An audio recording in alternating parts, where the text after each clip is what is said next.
உங்கள் பிசினஸ் உங்கள் ஏரியாவில் டெவலப் ஆகணுமா? இன்றே விளம்பரப்படுத்துங்கள் சென்னை எக்ஸ்பிரஸ் நியூஸ் பேப்பரில். அதாவது வைரம் வந்து எப்படி பளபளப்பா ஜொலிக்குமோ, மக்களுக்கு வந்து வெளிச்சத்தை கொடுக்குமோ, அதுபோல நம்மளுடைய மகாத்மா காந்தி மக்கள் கட்சியினுடைய ஒவ்வொருத்தரும் வைரமா மக்களுடைய ஜொலிச்சு மக்கள் பணிகளை செய்வாங்க. அதுக்கு சிம்பலா வைரம். தமிழ்நாடு மகாத்மா காந்தி மக்கள் கட்சியின் சார்பாக அருமை தம்பி ஆஸ்லின் பெல்மின் வெற்றி வேட்பாளராக பெரம்பூர் சட்டமன்ற தொகுதியில் களமிறக்கப்படுகிறார். நேர்மை, அன்பு, தூய்மை இவை மூன்றும் அடிப்படையாக கொண்டு செயல்பட்டு வருகிற எங்களுடைய தமிழ்நாடு மகாத்மா காந்தி மக்கள் கட்சி பல போராட்டங்கள், பல பிரச்சனைகள் இவையெல்லாம் கடந்து இன்று தேர்தலில் நிற்கக்கூடிய ஒரு அங்கீகாரத்தை தேர்தல் ஆணையம் எங்களுக்கு வழங்கி இருக்கிறது. 100 அம்புகள் எய்ததன் விளைவு 1 இலக்கை அடையும் என்று சொல்வார்கள். நாங்கள் ஒரு அம்பு எய்து இந்த இலக்கை அடைவதற்காக முயற்சி செய்கிறோம். இது வந்து ஒரு மிகப்பெரிய போராட்டமான முயற்சி என்பது எங்களுக்கு நன்றாகவே தெரியும். ஏனென்றால் இன்று தமிழ்நாட்டை பொறுத்தவரையிலும் ஜனநாயக ஆட்சி, மக்களாட்சி என்று சொல்கிறார்கள். ஆனால் இந்த ஜனநாயகத்தை பணநாயகம் கொடுத்து விலைக்கு வாங்கி ஆட்சி நடந்து கொண்டிருக்கிறது. இதை ஏன் நான் குறிப்பிட்டு சொல்கிறேன் என்றால், ஒரு எலெக்ஷனில் ஒரு கேண்டிடேட் கான்டெஸ்ட் பண்ணுறது அவ்வளவு பெரிய போராட்டமாக இருக்குது, அவ்வளவு பெரிய பிரச்சனையாக இருக்குது. அங்கே தேர்தல் அதிகாரி கூட ஒருதலைபட்சமாக ஒரு கட்சிக்கு ஆதரவாக அங்கு செயல்படுகிற ஒரு சூழல் வந்து நாம் கண்கூடாக அங்கே பார்க்க முடிகிறது. அந்த தேர்தல் officer, returning officer RO madam அவங்க, நாங்கள் அந்த நாமினேஷன் தாக்கல் பண்ணுற அன்னையில் இருந்து எப்படியாவது அந்த மனுவை வந்து ரிஜெக்ட் பண்ணிடணும், இவங்களை வந்து போட்டியிட விடக்கூடாது. ஒரு தேர்தல் அதிகாரி, ஒரு ஆஃபீஸர் அப்படி செயல்படுறத பார்க்குறப்ப எங்களுக்கு ரொம்ப அதிர்ச்சியாக இருந்தது. ஏன்னா தமிழ்நாட்டோட நிலைமை இன்று இவ்வளவு மோசமாக சென்று கொண்டிருக்கிறதை பார்க்குறப்போ உண்மையிலே வந்து இங்கே ஜனநாயகம் இருக்கா, மக்களாட்சி நடக்கிறதா என்கிற ஒரு கேள்விக்குறி வந்து நமக்கு தோன்றுகிறது. ஒரு சாதாரண ஒரு A4 ஷீட்டில் ஒரு பிரிண்ட் அவுட்டு எடுத்து எங்களுடைய அட்வொகேட் வந்து அதில் அட்டாச் பண்ணுறாங்க. அந்த அதிகாரி வந்து ரொம்ப ஈஸியாக A4 ஷீட்டில் நீங்கள் கொடுக்கக்கூடாது, அந்த லாஸ்ட் மினிட்டில் 3 மணிக்கு வந்து நாமினேஷன் வேட்புமனு தாக்கல் வந்து நிறைவு அடைகிறது. இந்த நேரத்தில் வந்து அவங்க சிம்பிளாக வந்து எல்லாத்தையும் மனுவை வந்து சரி பார்த்துட்டாங்க. சரி பார்க்குறப்ப அவங்களுக்கு எந்த ஒரு தவறும் கண்டுபிடிக்க முடியலை. கடைசியாக வந்து இந்த A4 ஷீட்டில் நீங்கள் எடுத்துகிட்டு வந்ததை வந்து நீங்கள் ஸ்டாம்ப் பேப்பரில் எடுத்துகிட்டு வாங்க, முத்திரை தாளில் எடுத்துகிட்டு வாங்க அப்படின்னு சொல்கிறாங்க. அவங்களுக்கு நல்லா தெரியும், அது நோட்டரி அட்டஸ்ட் பண்ணியிருக்கிறாங்க. அதை நோட்டரி அட்டஸ்ட் பண்ணிவிட்டு இப்போ இன்னொரு முத்திரைத்தாள் அதை எடுத்துகிட்டு போய் இந்த கண்டென்ட்டை ப்ரிப்பேர் பண்ணி ஒரு நோட்டரியை தேடி கண்டுபிடிச்சி கையெழுத்து வாங்கிட்டு வர்றதுக்குள்ளே இங்கே மணி 3 ஆகிடும் அப்படின்றது அவங்களுக்கு தெரிஞ்சு அதை அப்படியே சொல்கிறாங்க. அப்போது எங்களுடைய அட்வொகேட் வந்து என்ன பண்ணுறாருன்னா, செக் பண்ணுறாரு, அதாவது ஆன்லைனில் போய் செக் பண்ணுறாரு, வேறு யாராவது இது மாதிரி அப்ளை பண்ணியிருக்காங்களா அப்படின்னு கேட்டால், அன்னைக்கு வேட்புமனு தாக்கல் செய்யப்பட்ட 17 நபர்கள் இதே போல் இந்த A4 ஷீட்டில் தான் வச்சுருக்கிறாங்க. ஏன் நம்மளுடைய தமிழக முதலமைச்சர் மு.க. ஸ்டாலின் அவர்கள் கூட, ஐயா ஸ்டாலின் அவர்கள் கூட அந்த A4 ஷீட்டில் தான் வச்சுருக்கிறாங்க. அப்போ அந்த தேர்தல் அதிகாரிகிட்ட எங்கள் அட்வொகேட் வந்து சொல்கிறாரு, மேடம் இதை பாருங்கள், நம்மளுடைய முதலமைச்சர் கூட A4 ஷீட்டில் தான் நார்மலாக தான் வச்சுருக்கிறாங்க அப்படின்னு சொல்கிறாங்க. எங்களுக்கு ரொம்ப அப்போது அந்த அதிகாரிகளால் வந்து அதை நிராகரிக்க முடியலை.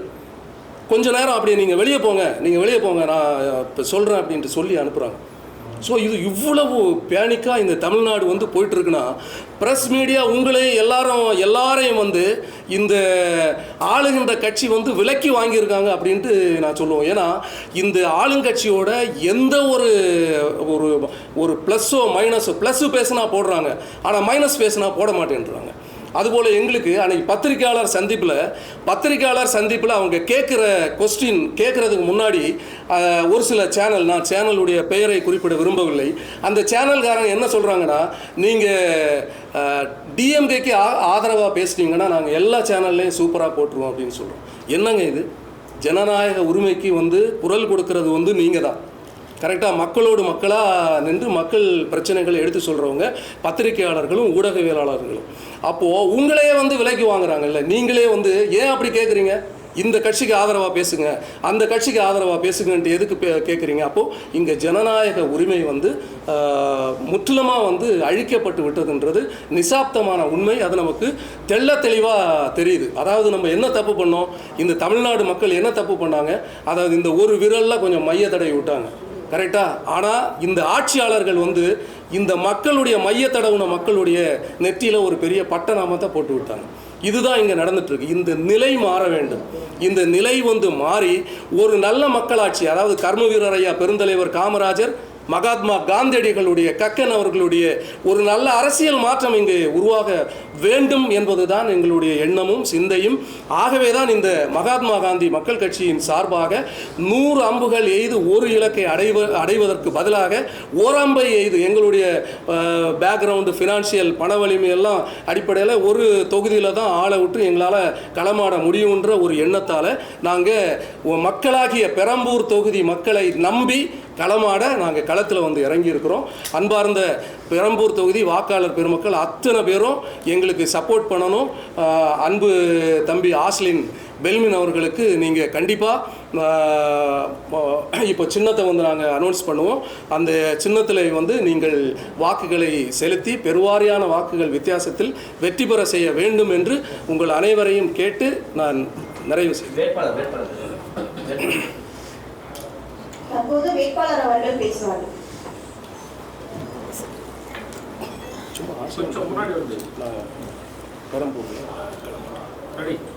என் பேர் டாக்டர் ஆஷ்லின் பெல்மன். நான் பெரம்பூர் தொகுதியில் வேட்பாளராக போட்டிடுறேன். அனைத்து மக்களும் எனக்கு ஆதரவு கூறி நல்ல வெற்றி தெரியுமாறு தாழ்மையுடன் கேட்டுக்கொள்கிறேன். என்ன சார் ரெண்டே விஜய் மாதிரி பேசி முடிச்சிட்டீங்க, தெளிவாக சொல்லுங்களேன், பேசுங்களேன். விஜய் 10 நிமிஷம் பேசுறாரு, நீங்க 2 நிமிஷம் பேசி முடிச்சிட்டீங்க. எல்லாம் கேட்டுட்டு தான் இருக்கு சார். அன்னையிலேருந்து இன்னைக்கும் அந்த தொகுதிக்கு ஃபுல்லாக போயிட்டு தான் இருக்கு. நான் இன்னும் கண்டினியூ பிரச்சனை இல்லை, இப்போ தான் ஒன்று ஒன்றா நம்ம கேட்டு தெரிஞ்சுட்டு இருக்கோம். மேக்ஸிமம் நம்மளால் முடிஞ்ச ஹெல்ப்பு இப்போ பண்ணிகிட்டு இருக்கோம், மறைமுகமாக பண்ணிகிட்டு இருக்கோம். நம்ம பப்ளிக் பண்ணலை, மற்ற மாதிரி பண்ணிட்டு தான் இருக்கோம். இது வரைக்கும் கன்னியாகுமரி. கன்னியாகுமரியிலேருந்து பெரம்பூர் அடிக்கிறதுக்கு காரணம் என்ன? நீங்கள் விளம்பர பிரியரா இல்லை ப்ரொமோஷன் தேர்றதுக்காக வந்திருக்கீங்களா? ஏன்னா அந்த தொகுதியில் நிற்கிறது விஜய் நிற்கிறாரு தெரியும். நீங்க அங்கிருந்து கன்னியாகுமரியிலேருந்து நிற்கிறீங்களே, எப்படி அடிக்க முடியும்? அங்க இருக்க மக்கள் உங்களுக்கு தெரியுமா? உங்க ரிலேஷன் யாராவது இருக்காங்களா? இருக்க வேட்பாளர் பேசிட்டோம், நீங்க எது பேசிட்டு இருக்கீங்க? கட்சி தலைவர் பேச தெரியாத வேட்பாளர் யாருமே இல்லையா தமிழ்நாட்டுல? இல்ல, அதாவது நான் சொல்றேன், நீங்க சொல்ற விஜய் இருக்கிறார்ல, இந்த நீங்க சொல்ற விஜய் பிரதர் நீங்க என்ன பேச விடுங்க. நீங்க வேணும்னே கான்ட்ரவர்சி பண்றது, பிரச்சனை பண்றதுக்கு வந்துருக்கீங்க. என்னைய கொஞ்சம் பேச விடுங்க. நான் பேச விடுறீங்களா? ஒரு நிமிஷம் பேசட்டுமா? அதாவது தமிழ்நாட்டில் நீங்க திராவிட கட்சிகள் எடுங்க, டிஎம்கே, ஏடிஎம்கே, நீங்க சொல்ற விஜய் அவர்களுடைய கட்சி கூட எடுங்க.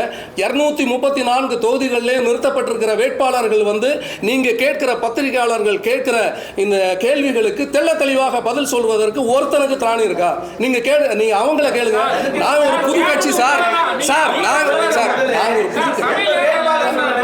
நாங்க ஒரு புது கட்சிங்க. அதுதான் நான் சொன்னேன். உங்களுக்கு பதில் சொல்றது வேட்பாளர் சொல்றது. எல்லா கட்சியிலையும் வேட்பாளர்கள் பத்திரிகையாளர்கள் கேட்கிற கொஸ்டினுக்கு பதில் சொல்லுவாங்களா? தடங்கள் இல்லாம பதில் சொல்லுவாங்களா? ஒவ்வொரு கட்சிகளுக்கும் டிஃபரன்ஸ் இருக்கு சார். நீங்க அதாவது சார் நான் ஒரு விஷயம் சொல்லவா? அதாவது நாங்க என்ன கொள்கையை முன்னெடுத்து வைக்கிறோம், நாங்க எதை பத்தி பேசுறோம், இதுக்கு நீங்க மரியாதை கொடுங்க. அதாவது ஒரு பேச வர்றவங்களை, ஏதோ ஒன்று செய்ய வர்றவங்களை நீங்க ஆரம்பிக்கிறதுக்கு முன்னாடியே இது மாதிரி நீங்க அவங்கள ஒரு ஒரு ஒரு இழிவுபடுத்தி ஒரு அவமானப்படுத்தி நீங்க விட்டீங்கன்னா அப்ப எப்படி மேல மேல அவங்க மக்கள் பேசல சார், அவர் சரியா பேசலையே, ஏன் பேசணும்னு சொல்றோம், அதுக்கு நீங்க தான் பதில் கொடுக்குறீங்க. ஒரு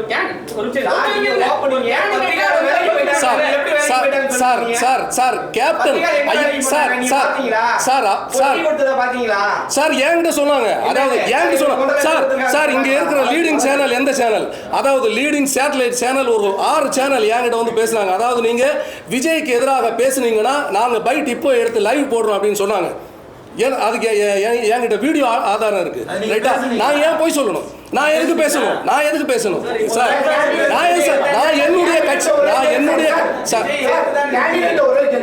சார் நீங்க சொன்னீங்கல்ல பரம்பூர் மக்களுக்கு வந்து மறைமுகமான சில ஹெல்ப்லாம் பண்ணிட்டு இருக்கோம்னு சொல்லுங்க. என்ன மாதிரி உதவிகள் பண்ணிட்டு இருக்கீங்க அது வெளிப்படையா சொல்லுங்க. ஏன்னா இப்ப நீங்க அரசியல்வாதியா என்ன மாதிரி ஹெல்ப் பண்ணீங்க, அந்த மக்களுக்கு என்ன மாதிரி பயன் அடைஞ்சிருக்காங்க சொல்லுங்க. பெரம்பூர்ல எந்த ஏரியா மக்களுக்கு உதவி செஞ்சிருக்கீங்க?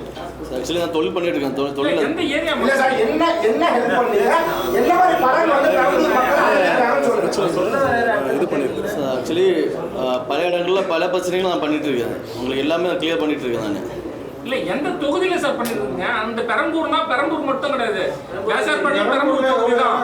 ஒரு சில குறிப்பிட்ட தொகுதிகள் டோட்டலா எனக்கு ஆல்ரெடி தமிழ்நாடு பூரா, நான் ஒரு வாரத்தை பேசிட்டுப்பேன், தமிழ்நாடு பூரா பெரிய பெரிய கட்சிகள் எந்த கட்சியும் வந்து எந்த தொகுதியிலையும் அந்த தொகுதிக்கு உட்பட்ட வேட்பாளரை வந்து நிறுத்துறத கேண்டிடேட்டா நிப்பாட்டுறது இல்லை. நீங்க காங்கிரஸ் கட்சி எடுங்க, நீங்க வேட்பாளர்களை பாருங்க, எல்லாமே இறக்குமதி வேட்பாளர்கள். நீங்க விளவங்கோடு தொகுதி எடுத்து பாருங்க, விளவங்கோட்டில் வந்து கேரளால இருந்து ஒரு தர கேண்டிடேட்டா வந்து விளவங்கோட்டில் நிப்பாட்டி இருக்கிறாங்க சார். அப்ப நீங்க பெரிய இல்ல, நான் மற்றவங்களை குறிப்பிட்டு தான் சார் சொல்ல முடியும். நீங்க சார் சார் சார் நீங்க சார் நீங்க நான் சொல்றேன் இல்ல அதுக்கு பதில் சொல்லுங்க. அதாவது அவருக்கு வந்து பெரம்பூர் மக்கள் பெருவாரியான வாக்குகள் கொடுக்கட்டும். இனிமே வந்து பெரம்பூரிலேயே அவர் இருந்து மக்கள் பணி, மக்களோடு மக்களாக களமாடி என்னென்ன மக்கள் பிரச்சனைகள் இருக்கோ, இன்னைக்கு அடிப்படை வசதியான குடிநீர் வசதி அங்கே இல்லை. குடிநீரை வந்து அங்கே பெரிய ஒரு போராட்டமாக இருக்கு. அடுத்து மழைநீர் கால்வாய் அவ்வளோ பிரச்சனை அங்கே இருக்கு. பெரம்பூர்ல எப்போ நாற்றம் அடிச்சுட்டு கிடக்குது. இதெல்லாம் வந்து எந்த கட்சிக்கும் வந்து கண்ணில் தெரியல சார். இந்த குறைகளை தீர்க்கிறதுக்கு தான் இப்போ களத்தில் வந்து இறங்கி இருக்கிறோம். கண்டிப்பா இந்த குறைகளை தீர்க்காம எங்க போவோம்? அதாவது 10,000 வாக்குகள் இவர் பிடிச்சா கூட கண்டிப்பா இவர் அந்த தொகுதியில இருந்து வேலை செய்வார். நாங்க எல்லாம் இங்க தான் இருக்கிறோம். நாங்க இங்க தான் சார். கட்சி தலைவர் இங்க தான் சார் இருக்கிறார். கட்சி தலைவர் சார் ஐயா சார் கட்சி தலைவர் வந்து சார் நீங்க திட்டமிட்டே வந்து விஜயை வந்து தோற்கடிக்கணும்னு நீங்க வந்து திட்டமிட்டே வந்து களத்துல இறங்கிருக்கீங்களா? யாருக்குமே எதுவும் கிடையாது சார். நம்ம மக்களுக்காக பணி செய்ய வந்திருக்கோம். அதுக்கு நீ எங்க உங்க தொகுதியே உங்க மக்களுக்கு நீங்க தொகுதியில உங்க மக்களோட வாழ்ந்துறீங்க. உங்க மக்கள் இருக்கிற தொகுதியிலே நீங்க வந்து நின்று இருக்கலாம் வேட்பாளர். நீங்க திட்டமிட்டே வந்து நீங்க பெரம்பூர் சார் அடிப்படை பிரச்சனை பெரம்பூர் தொகுதியில வந்து அடிப்படை பிரச்சனை சார். பெரம்பூர் தொகுதியில வந்து சார் கட்சி தலைவர் இருக்கிறாங்க, கட்சி தலைவர்கிட்ட நீங்க क्वेश्चन கேளுங்க சார். ஆங்கரிங் பண்ற அந்த அம்மா என்ன சொன்னாங்க சார்? ஒரு நிமிஷம் சார் தயவு செய்து பிரதர் நீங்க எந்த சேனல்? நீங்க நியூஸ் செவனா நீங்க சார் நான் சொல்றேன் இங்க பாருங்க சார், ஒரு நிமிஷம் கேளுங்க. அதாவது நீங்க ஆங்கர் வந்து கிளியரா சொல்றாங்க இது வேட்பாளர் அறிமுக கூட்டம் தான் அப்படின்னு சொல்லிட்டாங்க. அப்ப நீங்க வேட்பாளர் அறிமுகப்படுத்திட்டோம் ரைட்டா? நீங்க கொஸ்டின் உங்களுடைய கேள்விகளை வந்து நீங்க வந்து தலைவர்கிட்ட கேளுங்க. நீங்க எந்த கேள்விகள் வேணாலும் நீங்க கேளுங்க, நான் சொல்றேன் உங்களுக்கு பதில் சொல்றேன். ஆனா நீங்க பெரம்பூர் தொகுதியில் நீங்க என்ன கொஸ்டின் வேணாலும் நீங்க என்கிட்ட கேளுங்க, நான் சொல்றேன். ஏங்க நான் சென்னையில இருக்கிறவன், கட்சி தலைவர் வந்து அடிப்படை பிரச்சனை குடிநீர் அங்க இல்லைங்க. குடிநீர் இங்க பாருங்க. அதாவது 10 நிமிஷத்துக்கு ஒரு வாட்டி ஒவ்வொரு சந்து எல்லாமே வந்து டிராபிக் ஆகுது. இப்பயும் வந்து குறுகலான குடிசைகள் அகற்றப்படல. இன்னும் மக்கள் குடிசையில வந்து வாழ்ந்துட்டு இருக்கிறாங்க. அவங்களுக்கு வந்து அதாவது இப்போ அண்ணன் சேகர் பாபு அவர்கள் வந்து இப்போ ஒரு 2000 குடிசைகள் இருந்தவரை மாற்றியிருக்கிறாரு. ஏன் நான் டிஎம்கே கட்சிக்கு ஒரு கேள்வியை வைக்கிறேன், முன்னிறுத்தி வைக்கிறேன். அதாவது உங்களுடைய கட்சியை சார்ந்தவங்கெல்லாம் கஞ்சா கடத்தியே 5000 கோடி 10,000 கோடி சம்பாதிச்சு கொடுத்துறாங்கல்ல, உங்கள் கட்சி கொடுத்துட்டாங்கல்ல, 5000 கோடி 10,000 கோடி கொடுத்துட்டாங்கல்ல. நீங்கள் அந்த 10,000 கோடி கஞ்சா கடத்தின காசை எடுத்து அங்கே இருக்கிற மக்களுக்கு வந்து நல்ல தூய்மையான குடிநீரும் நல்ல தங்குற வசதி ஒரு அபார்ட்மெண்ட் எடுத்து கட்டி கொடுக்கலாமே, நீங்கள் ஏன் கொடுக்கல? அதுதான் நான் கேட்குறேன். அது பெரம்பூரில் நீங்கள் பண்ணலாமே. ஏன் பெரம்பூரை வந்து நீங்கள் 5 ஸ்டார் கண்ட்ரி மாதிரி நீங்கள் மாற்றலாமே, ஏன் மாற்றுறதுக்கு முயற்சி பண்ணல? இப்பயும் வந்து அதாவது நாத்தம் சாக்கடையில் தங்குற மக்கள் இப்பயும் அங்கே தான் தங்கிட்டு இருக்கிறாங்க. இங்கே எந்த மாற்றமும் இல்லை. இல்லை அதாவது சார் இப்போ சார் 5 கட்சி இருக்கு சார் 5 கட்சி இருக்கு சார் இல்லை நான் அவரை சொல்லல சார் நான் ஒன்று சொல்லவா உங்களுக்கு சார் நான் ஃபர்ஸ்டே சொன்னேன். அதாவது இங்க ஜனநாயக ஆட்சி இல்லை, மக்களாட்சி இல்லை. இங்க வந்து பணநாயகத்தை கொடுத்து ஜனநாயகத்தை வந்து சாவடிக்கிற ஆட்சி. இதை நான் ஏன் சொல்றேன் தெரியுமா உங்களுக்கு? அது நீங்க சொல்றீங்கல்ல சேகர் பாபுன்றவர், அந்த சேகர் பாபுன்றவர் வந்து என்னோட கேண்டிடேட்டுக்கு ஃபோன் பண்ணி மிரட்டி இருக்கிறார் தெரியுமா? என் தொகுதியில் நீ நிக்க கூடாது. ஆதாரத்தை காட்டு, மொபைல் இருக்கா எடுத்து காட்டுங்க, எவிடன்ஸ் அவருடைய பர்சனல் நம்பர்ல இருந்து பேசியிருக்காங்க. இங்க என்ன மக்களாட்சி நடக்குது? இங்க என்ன மக்கள் உரிமை இருக்கு? அதாவது தமிழ்நாடு முழுவதும் வந்து எந்த தொகுதியில் யார் வேணாலும் போய் போட்டியிடலாம் அப்படின்னு சட்டம் ஏற்றினது யார்? நீங்க தானே. அப்ப சட்டம் இருக்குல்ல, அப்போ வந்து நின்னா ஒரு அரசு ஆட்சியில் இருக்கிற நீங்களே வந்து இது மாதிரி பண்ணா நீ ஏன் தொகுதிக்கு ஏன் வந்த? நீ வந்தானா ஒன்று உண்டு இல்லைன்னு ஆக்கிடுவேன். நான் இன்னைக்கு சொல்றேன், நாளைக்கு நாங்கள் எலெக்ஷன் ஒர்க் ஸ்டார்ட் பண்றோம், கான்டெஸ்ட் பண்றோம், மக்களை சந்திக்கிறோம். எங்க கட்சிக்கு எந்த பிரச்சனை வந்தாலும் அதுக்கு பொறுப்பு வந்து டிஎம்கே தாங்க, சேகர் பாபு தான் பொறுப்பு. நான் சொல்றேன், நீங்க எழுதுங்க. உங்களுக்கு திராணி இருக்கா? நீங்க பேசுறீங்களா சார் நீங்க பேசுறீங்க சார், நீங்க பேச போட்டியிடுது உங்க கட்சி சார்ந்து நீங்க ஏதாவது ஒரு போராட்டத்தை கையெடுத்து எந்த போராட்டம்? அதானி துறைமுகத்துல இருந்து பல லட்சம் கோடி போதைப் பொருள் வந்து கைப்பற்றிருக்காங்க. சரி, இதே பிஜேபி கவர்மெண்ட்ல எப்ப கைப்பற்றிருக்காங்க? கடந்த நீங்க கடந்த ஆண்டுல எடுத்து பாருங்க. நீங்க கடந்த ஆண்டு எங்க கட்சி அதுக்காக நீங்க சார் எங்க கட்சி 3 வருஷத்துக்கு உட்பட்ட கேள்விகளை நீங்க கேளுங்க. 3 வருஷத்துக்கு உட்பட்ட கேள்வி இதே இடத்துல வந்து இன்னொரு பிரஸ் மீட் வச்சோம். அதுல நான் இதெல்லாம் பேசியிருக்கிறேன். நான் நீங்க சொன்ன இந்த மக்கள் பிரச்சனை பேசி கையில எடுக்காத நீங்க வந்து இன்னொரு கவர்மெண்ட் வந்து குறை சொல்ல கூடாது.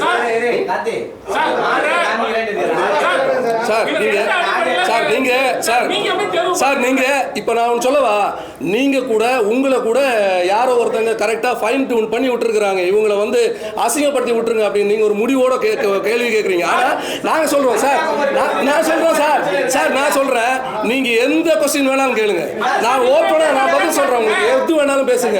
ஆனா இதுக்கெல்லாம் இங்க பாருங்க சார், நாங்க இதுக்கெல்லாம் ஓடி ஒளிஞ்சு போக மாட்டோம். நாங்க எடுத்திருக்கிற கட்சி தான் வந்து மகாத்மா காந்தி மக்கள் கட்சி. ஆனா நாங்க பயந்தவங்க கிடையாது, இதுக்கு வந்து பயப்பட்டு பின்னோக்கி போக மாட்டோம். ஆமாங்க, கன்னியாகுமரியில கல்குவாரி பிரச்சனை இருக்கு. ஏகப்பட்ட அதாவது மலை வளங்களை எல்லாம் உடைச்சு தகர்த்து அந்த கன்னியாகுமரியை வந்து நாசமாக்குனாங்க. அது யாருங்க பண்ணது? டிஎம்கே ஆட்சிக்காரங்க தானே பண்ணாங்க. டிஎம்கே காரங்க தானே பண்ணீங்க. நீங்க சார் நீங்க அந்த கட்சி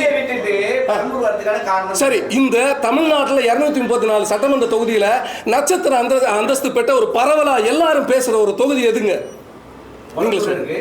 சார் இல்ல சார், விஜய் நிக்கிற தொகுதி சார். இன்னைக்கு வந்து எல்லாரும் பேசுறாங்க. அதாவது சினிமா மோகத்துல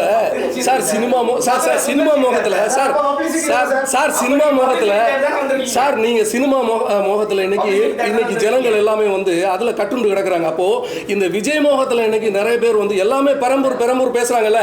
அப்ப நாங்க அந்த பெரம்பூர் தொகுதியில இருந்து தான் நாங்க முதல்ல ஆரம்பிக்கணும். இதுதாங்க எண்ணம் சார். கல்குவாரி பிரச்சனை சார், சென்னையில் இல்லாத பிரச்சனை சார். சென்னையில் இல்லாத பிரச்சனை சார். சென்னையில் இல்லாத பிரச்சனை சார்.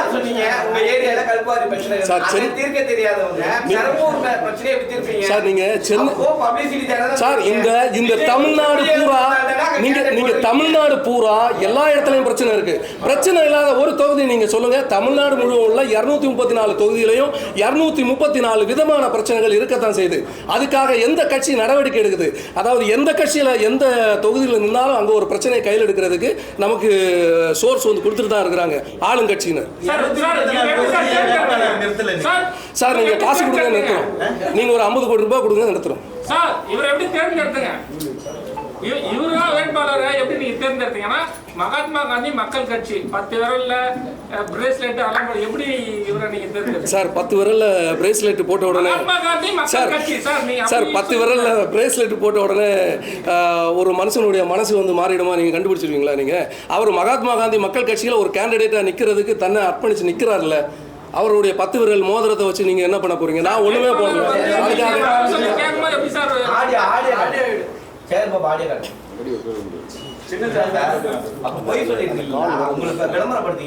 கால் வந்து மட்டும் 10 நிமிஷம் பேசுறேன். இல்ல அதெல்லாம் வேட்பு மனுவில் எல்லாமே நீங்க எல்லாமே வந்து பப்ளிக்கா ஆன்லைன்ல இருக்கு, இணையதளங்கள்ல இருக்கு, நீங்க டவுன்லோட் பண்ணி பாத்துக்கோங்க. அதெல்லாம் கவர்மெண்ட் சைட். கட்சி தலைவர் நான் வந்து கட்சியை தலைமை வச்சு பண்ணிட்டு இருக்கிறேன். நீங்க நான் ஒரு நாள் நிற்பேன், அப்போ வந்து நீங்க ஓட்டுகள் கொடுங்க. சார் இன்னைக்கு ஒரு நாள் தூங்கி எழுந்துச்சு உடனே உலக முடியாதுல்ல, இன்னும் டெய்லி இருக்குல்ல, இன்னும் நிறைய இருக்கு, பார்ப்போம், கண்டிப்பா நிற்போம்.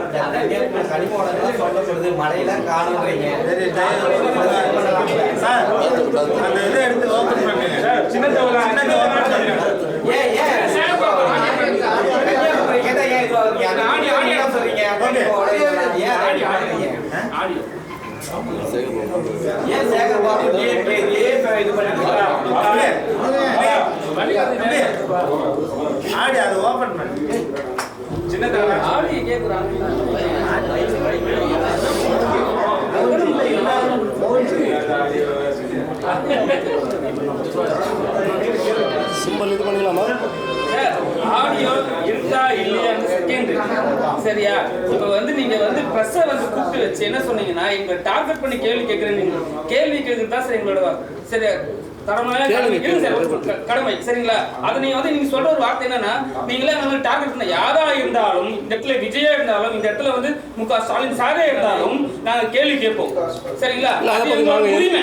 ஆனா உங்களால பதில் சொல்ல முடியாம இருக்கிறதுக்கு இதுக்குனால நீங்க வந்து எல்லாரும் மேல குற்றம் சாட்டிக்க கூடாது. அதுக்கு நீங்க கண்டிப்பா மன்னிப்பு கேட்கலாம். நீங்க சார் நீங்க பொட்டி வாங்கினீங்கன்னு சொல்றீங்க, அதனால நீங்க கேட்ட கேள்விகளுக்கு நான் பதில் சொல்லியிருக்கேன். நீங்க கேட்ட எப்படிப்பட்ட கேள்விகளாக இருந்தாலும் முன்னெடுத்து வைத்தாலும் அதுக்கு பதில் சொல்லணும். நான் அந்த பதிலை தான் சொல்லியிருக்கிறேன். நான் அந்த பதில் தான் சொல்லியிருக்கிறேன். உங்களுக்கு என்ன திட்டங்கள் வச்சிருக்காருன்னு தெரியல. உங்களுக்கு எப்படி தப்பிச்சு போலான்றதை யோசிச்சிருக்காரு தவிர என்ன திட்டங்கள் வச்சிருக்காரு? பெரம்பூர் டிராபிக் இருக்கு, நீங்க அதை சொல்ல மாட்டாரு, டிரைனேஜ் ப்ராப்ளம் சொல்ல மாட்டாரு, எதுவுமே பேச மாட்டாரு. குடிசைவாழ் பகுதி சொன்னீங்களா, அதை சொல்ல மாட்டாரு. எந்த பகுதியில் குடிசையா இருக்கு சொல்லுங்க. உங்களுக்கு தேவையான எல்லா கருத்துக்களையும் நான் சொல்லிட்டேன். நீங்களே வந்து நான் எல்லாத்தையும் பேசிட்டேன். எல்லா தமிழ்நாடு நடக்கிற எல்லாமே பேசிட்டேன். ஆமா கண்டிப்பா அவர் நன்றி கண்டிப்பா சொல்லுவார். அவர் ஜெயிச்சாலும் தோத்தாலும் நன்றி சொல்லுவார், கண்டிப்பா சொல்லுவார். 5 வருஷம் கட்சி ஆரம்பிச்சு சொல்றீங்க, இப்ப புதுசா அதான் தம்பி எல்லாமே சொல்லிட்டு இருக்கிறோம்ல, அதானே பேசிட்டு இருக்கிறோம்.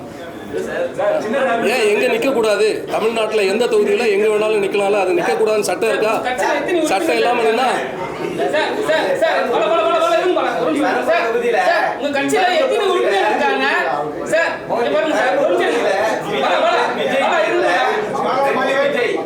ரெண்டு ஜோசப் அவர் தனியா மொத்தம் 5 கேண்டிடேட் நிக்கிறாங்க. அதுவே அவர் எப்படி டேக்கிள் பண்ண போறாரு தெரியல. இதுல பேசாத கேண்டிடேட்டை கொண்டு வந்து பிரஸ் மீட் வேற, இந்த பிரஸ் மீட்ல பத்திரிகையாளர் பணம் வாங்கிட்டாங்க வேற. உங்களால திட்டத்தையே சொல்ல முடியல, எங்க மேல குறை சொல்றீங்க. எப்படி சார் என்ன சொல்றீங்க? விஜயே 5 பேர் இருக்காங்க, அந்த விஜய்க்கு பேர்ல 5 பேர் நிக்கிற கேண்டிடேட் நிக்க போறாங்க. சரி அவராலே நிக்கட்டும். நான் தான் சொன்னேன்ல எத்தனை பேர் வேணாலும் நிக்கலாம். இல்லைங்க நான் ஒரு நிமிஷம் சொல்றேன்.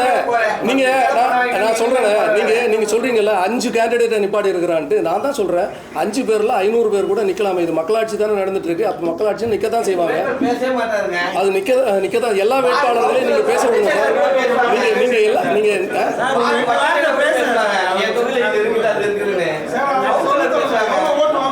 மேயர் சார் நீங்க வாயத்தரகாத கேண்டிடேட் நீங்க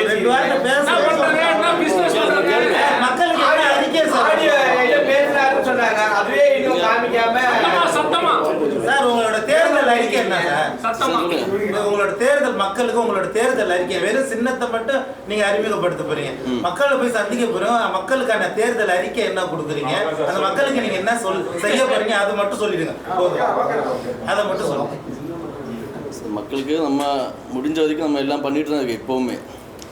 அதை என்ன பண்ண போறீங்க? அந்த பிவி காலில் கேட்டால் தெரியும். அங்கே அதை எல்லா மக்களுக்கும் நான் மேக்ஸிமம் என்னோட முடிஞ்ச எல்லாமே பண்ணிட்டு தான் இருக்கேன். சார் பண்ணாது கேட்கல. என்ன நீங்க மக்கள்கிட்ட போய் தேர்தல் அறிக்கை என்ன சொல்லி வாக்கு கேட்க போறீங்க? டிராஃபிக் இருக்குன்னு டிராஃபிக் ஏதாவது கொண்டு வர போறீங்களா? கிளியர் பண்றீங்களா? பாலங்களை கொண்டு வருவீங்களா? அந்த முயற்சி இருக்கா? திருச்சி பகுதி வச்சுருந்தீங்க. இதை வந்து ஆளுங்கட்சிகிட்ட கேட்க மாட்டீங்க, ஆட்சியாளர்கிட்ட கேட்க மாட்டீங்க. இது மாதிரி சின்ன சின்ன கட்சிகள் வந்து அவங்கள கேட்பீங்க. நாங்க என்னங்க பண்ண போறாங்க வந்து கண்டிப்பா ஒரு கேண்டிடேட் கொடுத்து பாருங்க. தமிழ்நாட்டில் வந்து இந்த 234 தொகுதியில் ஒரு தொகுதியில் வெற்றி பெற வச்சு பாருங்க. அப்புறம் நீங்க கேளுங்க, வெற்றி பெற வச்சுட்டு நீங்க வந்து கேளுங்க. எந்த கொஸ்டின் நீங்க கேட்டாலும் அவர் பதில் சொல்லுவார். நீங்க கேட்கறதுக்கெல்லாம் கணீர் பதில் சொல்லுவார். உங்க ரிஜெக்ட் ஆயிட்டா அவர் போயிருப்பேன் அந்த காரணத்துக்கு தான் நீங்க போட்டுருக்காருன்னு நீங்க அந்த பேச்சு நாங்க தான் கேட்டுட்டே இருக்கோமே. நீங்க என்ன திட்டம் வச்சிருக்கீங்க சொல்லுங்கன்னா அந்த மக்களை கேளுங்க. அந்த மக்களை அப்ப அந்த இது வரைக்கும் அந்த தொகுதியில என்னெல்லாம் கேட்குறாங்களோ அதெல்லாம் பண்ணி கொடுத்துட்டு இருக்கேன். இனி மேற்கொண்டு அவங்க என்னெல்லாம் கேட்குறாங்களோ என்னால் முடிஞ்சதுக்கு அதை பண்ண தான் செய்வேன். அவங்களுக்கு அது நம்ம ஜெயிச்சாலும் சரி தோத்தாலும் சரி தான் நாங்கள் பண்ண தான் செய்வேன். அன்னையிலேருந்து இன்னைக்கு வரைக்கும் தொழிலதிபராக இருக்கு, நிறைய பிஸ்னஸ் பண்ணிட்டு இருக்கேன். இன்னைக்கு வரைக்கும் எல்லா ஹெல்ப் அதே மாதிரி பெரும்பு தொகையில் எனக்கு ரொம்ப வேண்டாம். ஒரு 200-300 பேர்கிட்ட இன்னைக்கும் நான் பண்ணிட்டு தான் இருக்கேன். நேரத்துக்கு வரைக்கும் பண்ணியிருக்கேன் நான். இல்லை சார், நேரத்துக்கு பண்ண விஷயம் சொல்கிறேன் சார். அதாவது சார் அதாவது சார் நீங்கள் சார் இதுதான் அரசுடைய டெக்னிக். அதாவது தமிழக அரசு என்ன நினைக்குது அப்படின்னா, தமிழுடைய ஆட்சியாளர்கள் என்ன நினைக்கிறாங்க அப்படின்னா, அதாவது ஒரு 4 கட்சிகள் டிஎம்கே ஏடிஎம்கே இது போல் பரவலாக இங்கே தமிழ்நாட்டில் வேரூன்றி இருக்கிற 4 கட்சிகள் மட்டும்தான் இங்கே ஆட்சி அதிகாரத்தில் இருக்கணும். புதுசாக எந்த கட்சிகளும் வந்து எந்த ஒரு அரசியல் அங்கீகாரத்தையும் பெறக்கூடாது என்பதில் ஒரு முனைப்பாக இருக்கிறாங்க. அதோட அடையாளம் தான் இது. அதாவது சுயேட்சைகள் எங்கள் இண்டிபெண்ட் கட்சிகள் எல்லாத்துக்குமே வந்து சிம்பிள் அனௌன்ஸ் பண்ணதே நேற்றுக்கு அனௌன்ஸ் பண்ணால் எங்களுக்கு அதுக்குண்டான வேலைகள் வேலைகள்லாம் செஞ்சு முடிக்கிறதுக்கு 5 நாள் டைம் எடுக்கும். இதுக்கு எந்த இன்னும் எங்களுக்கு ஒதுக்கப்பட்ட நேரம் வந்து வெறும் 5 நாட்கள் தான். இந்த 5 நாட்களில் எங்கே கொண்டு போய் சிம்பிளை ரீச் பண்ணுறது? இது எனக்காக மட்டும் இல்லை, தமிழ்நாட்டில் தேர்தலில் வந்து கான்டெஸ்ட் பண்ணுற ஒட்டுமொத்த வாக்காளர்களுக்கும் இண்டிபெண்ட் கேண்டிடேட்டுக்கும் இந்த பிரச்சனை தான் இருக்கும் பாருங்கள். ஃபஸ்ட்டு வந்து என்ன பண்ணுவாங்கன்னா, அதாவது வேட்புமனு தாக்கல் பண்ணுறப்போ அதை ரிஜெக்ட் பண்ணி எப்படியாவது அங்கேயே வந்து நோகடிச்சு விட்டுருவாங்க. அது இல்லாத பட்சத்தில் அது வந்து அக்செப்ட் ஆகி வந்துச்சு அப்படின்னா இதே மாதிரி ஒரு தர்ம சங்கடத்தை கண்டிப்பாக கொடுக்குறாங்க. இது எங்களுக்கு மட்டும் கிடையாது, எல்லாருக்குமே இருக்கு.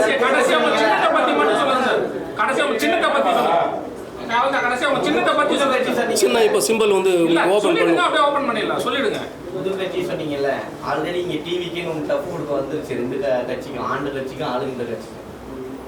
சரிங்க, எத்தனை கட்சி முடியல நீங்களே அவங்க 3 ஆரம்பிச்சுட்டாங்களேன்னு சொல்ல வரும். எப்படி சொல்றீங்க? ஆளுகின்ற ஆண்ட கட்சியும் ஆளுகின்ற கட்சியும் இடம் கொடுக்கலன்னு சொன்னீங்க. டிவிக்குன்னு புது கட்சி தானே வந்தது, 2 பேர் டஃப் கொடுக்கலையா? என்ன அது வந்து ஒரு 20 நாளில் பார்க்க போகிறோமே என்ன யார் டஃப் கொடுக்குறாங்க என்னன்ட்டு. அதாவது அண்ணன் விஜய் அவர்களுடைய கட்சியை பொறுத்த வரைக்கும் நான் நினச்சேன் வந்தப்போ ஒரு ஆஹா ஓஹோ பயங்கரமாக அவங்க பண்ணுவாங்கன்னு நினச்சோம். அதாவது பூரண மதவிலக்கு, இலவச கல்வி, இலவச மருத்துவன்றது வந்து விஜய் அவர்களுடைய கொள்கைகளில் தான், கட்சி கொள்கைகளில் தான் இருந்தது. அது ரொம்ப சந்தோஷப்பட்டோம். ஏன்னா எங்களுடைய மகாத்மா காந்தி மக்கள் கட்சி முன்னிறுத்தி வைக்கிற 3 கொள்கைகளும் அதுதான், பூரண மதுவிலக்கு, இலவச கல்வி, இலவச மருத்துவம். அப்போ ரொம்ப சந்தோஷப்பட்டோம். ஆனால் இன்னைக்கு அவர் விஜய் அவர்கள் நிப்பாட்டி இருக்கிற வேட்பாளர்களை பாருங்களேன், ரொம்ப தர்ம சங்கடமாக இருக்குது. அவங்களுக்கு இதை பற்றி என்ன தெரியும்? அவங்கக்கிட்ட எல்லாம் நீங்கள் இந்த கொஸ்டின் கேட்க மாட்டீங்க. அவங்ககிட்டே கேளுங்க சொல்கிறேன் நான், எங்ககிட்டயும் கேளுங்க, அவங்ககிட்ட இது மாதிரி கொஸ்டின் கேளுங்க. அதாவது இதை பார்க்குறப்போ எங்களுக்கு வந்து பரிதாபமாக இருக்குது. இவராவது வந்து அண்ணன் தளபதி விஜய் அவர்கள் ஒரு பெரிய அரசியல் மாற்றத்தை கொண்டு வருவாங்க அப்படின்னு நினச்சிட்டு இருந்தோம். ஆனால் அவங்களும் வந்து கடைசியில் டிஎம்கேக்கு தான் அதை வழிவகுக்கிறாங்க. அதான் சொல்ல முடியும். ஏன்னா இவங்க ஓட்டை பிரித்து டிஎம்கே காரங்களுக்கு தான் வழிவகுக்கிறாங்க. அப்போ அவங்ககிட்ட ஏமாட்டமாக தான் இருக்குது. இல்லைன்னா நாங்கள் வந்து ஏன் களத்தில் வந்து ஒரு வேட்பாளரை நிறுத்தி நாங்கள் போராடணும். நாங்கள் வந்து அழகாக அவங்களுக்கு ஒரு ஆதரவு கொடுத்துட்டு அவங்க கூட சேர்ந்து அரசியல் களமாடிட்டு போயிருப்போம்ல. ஆனால் அதுக்குண்டான விஜய் அவர்கள் யாரையும் சந்திக்கலையே, யாரையும் வந்து அரசியல் களமாட விடலையே. கிளாசிஃபைட் ஆட்ஸ், டிஸ்ப்ளே ஆட்ஸ், சிறிய விளம்பரம் முதல் பெரிய விளம்பரம் வரை அனைத்து கடைகளிலும் வீடுகளிலும் இலவசமாக டிஸ்ட்ரிபியூஷன் செய்து தரப்படும் சென்னை எக்ஸ்பிரஸ் நியூஸ் பேப்பரில் always your neighbourhood news paper.